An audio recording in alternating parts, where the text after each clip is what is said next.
After successful login, click the three parallel lines.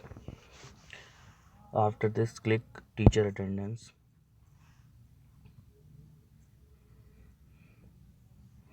Add teacher attendance.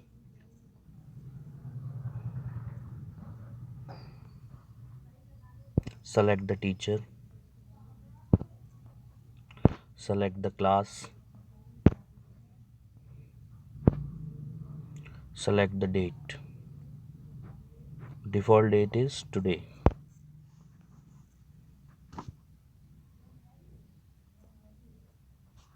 Successful, आपकी attendance लग गई. If you want to view the attendance of teacher, you just go to the teacher link and view.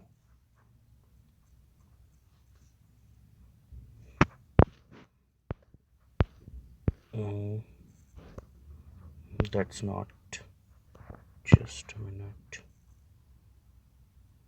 Teacher,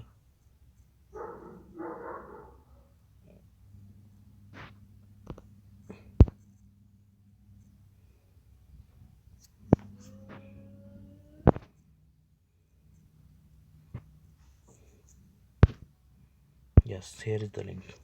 Means if you want to view the attendance, you just go to the teacher attendance, and here is the checkbox marked. Click on this checkbox to view the teacher attendance, or this is your attendance for 15th, for 17th, 18th and 19th. Present, present, present, present.